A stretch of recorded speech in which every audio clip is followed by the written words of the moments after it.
Comrades, welcome back to the Discerning Gamer. Today we're tucking into the second part and arguably the most important part of our Steel Division tutorial series. If you missed the first one, check the channel. Should also be in a playlist and I'll link it down below. And also don't forget to subscribe if you'd like to see more of this kind of tutorial content for Steel Division and many other fine games that I find myself interested in.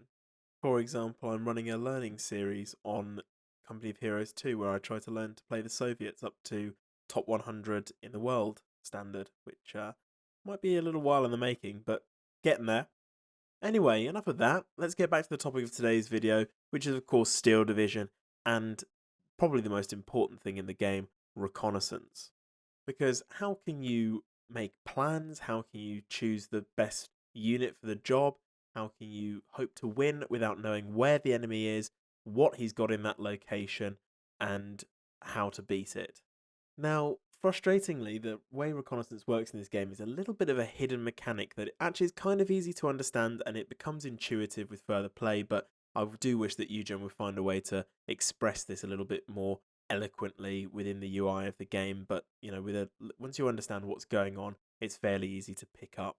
So I'll explain the actual mechanic behind it in just a little while, but I'll start off with some demonstrations of the simple elements of recon and then go into the finer art of spotting enemy units. So to begin our demonstration, I've got two squads of Recce from the 3rd Canadian Infantry Division holed up in this hedge, and they're going to be spotting enemy units that my lovely assistant German Joe is going to be controlling for us. And it's important to note, if you look at their unit card, that they have very high optics and very good stealth. And this is pretty much standard for infantry reconnaissance units in the game, but it does play into how they're able to see things and their efficacy as recon units. So we can see that a 222 Spähwagens come out of the hedge there, and by using the rangefinder / line of sight tool, which is by default bound to C and is crucially important, get used to using it, guys, you can see that as soon as that Spähwagen comes out from behind the occluded segment of the hedgerow, I'm able to see it. And then also there was an enemy reconnaissance team in there itself, and as soon as that comes out of the hedge, I'm able to see it.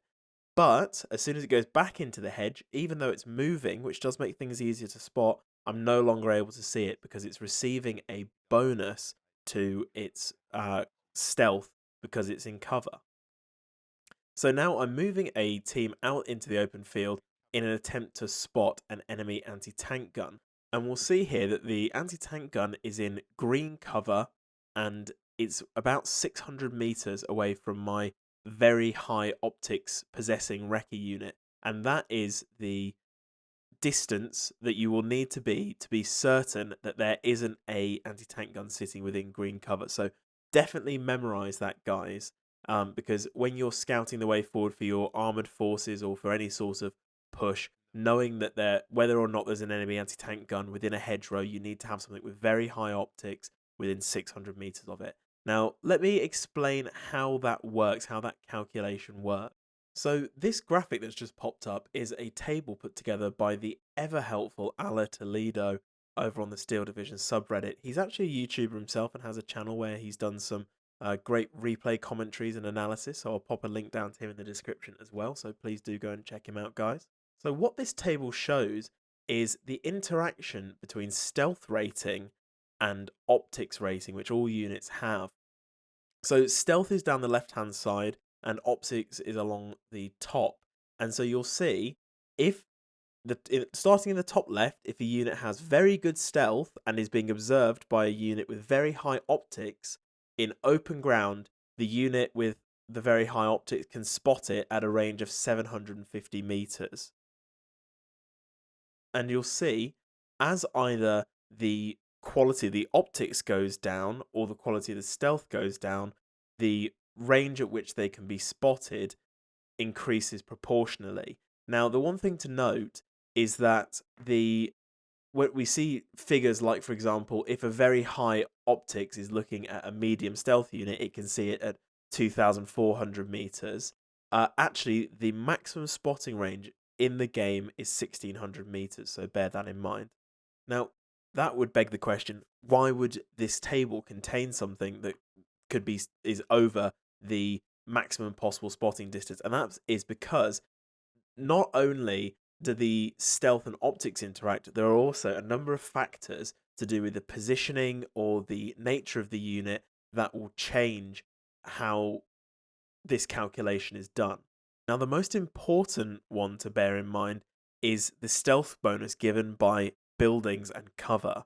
Now, buildings give a 6 stealth bonus, green cover gives a 4 stealth bonus, and yellow gives a 2 stealth bonus. And what that does is you take the bonus number and divide the spotting range for any given interaction by that number. So, for example, if we had 2 good reconnaissance units trying to hunt each other out, and so that's a very good stealth competing with a very high optics, and the unit that was trying to be observed was in a building, giving it a 6 stealth bonus, we would take 750 and divide it by 6, which gives us 125. So that means that the observing unit would have to be within 125 meters of that building to know that there was an enemy unit in there with very high stealth, or very good stealth, I should say.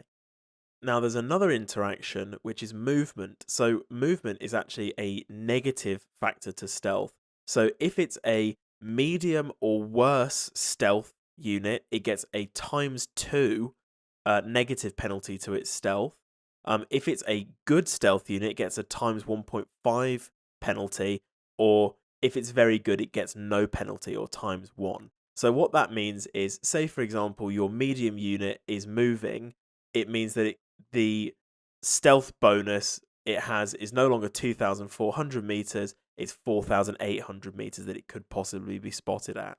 Now, obviously, that doesn't make any difference, being that the maximum spotting distance is 1,600 meters, but that starts to matter when there is a stealth bonus in play. So, for example, say we've got a reconnaissance team trying to spot an anti-tank gun. Anti-tank guns have medium stealth, our reconnaissance team has very high optics, and the anti-tank gun is in green cover. So that would put it that the recon team needs to be within 600 meters of that green cover to see that there's an anti-tank gun there. But if we were to move that anti-tank gun still within green cover, it would apply the ×2 stealth penalty, which would raise the minimum spotting distance for a very high optics unit to 1,200 meters. So that's a really key piece of information, because if you've had an anti-tank gun sitting in a position in ambush and you're pretty sure that there are recon within 1,200 meters of it, then moving it takes a huge risk to it being spotted, and then either the enemy can circumvent it or target with artillery or smoke to completely nullify that anti-tank gun. So bear that in mind. A good tip is that if your units, when they're sitting in cover, have a flashing symbol above them, that means that the stealth bonus from the cover is still being applied, which basically means they have not been seen. So if you have a solid rather than, flashing transparent to solid icon on that unit, it means it's been spotted. But if it's sort of fading in and out of transparency, then you know it hasn't been spotted. And that's kind of not the most realistic way of going about it, I guess, but I think it's a very important piece of information to communicate that needs to be put across to you. Now, there's one more bonus that we need to talk about that actually applies to optics. Now, if your recon unit is veteran for any number of stars, it actually gains a percentage bonus to the spotting distance. So 1 star, it gets a +15% bonus. 2 star, a +25% bonus, and 3 star, a +33% bonus. So say for example we had a 1 star reconnaissance team with a commander unit nearby that gave it a further star, boosting it up to 2 stars. It would mean that instead of being within 600 meters to spot our anti-tank gun in green cover, we could actually be at 750 meters. And that is a great little perk, but I think where you really get the mileage out of that bonus is spotting enemy recon teams in the open, or while they're moving through cover towards you trying to surveil your position, because it can add just that little bit of extra distance where you're going to be able to see them way before they're going to be able to see you. Thus you can fire on them and take them out before they're able to spot where your reconnaissance or other units are. So, a few important things to remember now that we understand the mechanics making all these calculations work. And I'm very proud of you if you've listened through all that waffle and are still with me. A couple of key statistics to know is that tanks have very low optics, which means, for example, they can't spot infantry who have good stealth outside of 200 meters if they're stationary, even if that's out in the open. So if your infantry are out in the open and outside of 200 meters of a tank that has no other recon support, they are effectively hidden outside of that 200 meters unless they move, at which point they are visible at 300 meters. But as soon as you put them in, for example, a hedgerow, they're going to get that 4 bonus, the divided by 4 bonus. So suddenly the 200 meters becomes 50, and that is absolutely lethal for tanks because it just means that they are completely helpless to spot infantry that might be packing anti-tank weapons ready to take them out. So when you're pushing with tanks, always make sure there's at least infantry along, preferably reconnaissance infantry, or if you're going to be pushing ahead quickly, bring some sort of armored car or reconnaissance armored vehicle with you to cover your tanks, or make sure that they can at least fire on all the potential threats to them. So another important thing to remember is that infantry have only normal optics and good stealth, and that's just regular fighting infantry as opposed to reconnaissance infantry. So if they were interacting with my reconnaissance infantry, which have very good stealth and very high optics, they would not be able to spot my reconnaissance infantry in the open until they were within 300 meters of them. But if they were, for example, in any sort of cover, like for example green cover, they're not going to be able to spot them until they're much, much closer. And so that means that, for example, my reconnaissance unit could move to within very close proximity of your infantry units who are just sitting there thinking that they're, safe as you like, and then pass very accurate targeting information onto artillery, which could instantly suppress and kill those infantry units, or, for example, call in a strafing run from a plane. So when you've got concentrations of infantry, or really any infantry anywhere, please make sure that there is a reconnaissance unit with at least, high optics, preferably very high optics, somewhere nearby to support them. Otherwise, they could get picked off without ever having the chance to fight back against the enemy, which is tragic. So here we've added some smoke to the equation, and as you can see, pretty straightforward. It's a flat optics blocker, which means that regardless of how good the unit's optics are, they can't see through it at all. Now we'll have a look at a bit of long-range spotting. So as you can see, our Recce infantry has clear line of sight out to 1200 meters, out to 1600 meters even, I think, in this case, and he's able to spot Wittmann in his Tiger rolling along happily there. And actually, he'd be able to spot him out to the maximum spotting distance. And as he rumbles off into the distance, you'll see when he gets to around 1,600 meters, he disappears. And even though Joe gets him to fire to within the maximum spotting range, we're only able to see the explosions. We're not actually able to see where the Tiger itself is. So one thing I'd say to take away from this is that obviously recon are extra points that your opponent has to spend that don't really usually contribute to the fight that much. So if, for example, you've managed to put your opponent at a disadvantage where he's had to scramble to cover a certain area, he might not have had the points or the forethought to bring in some reconnaissance. So if you've exploited a gap, try and get some reconnaissance in there and sneakily push up. It might give you the opportunity to spot some units without them spotting you, allowing you to call in some sort of precision strafing run or artillery and neutralize them without taking any losses yourself.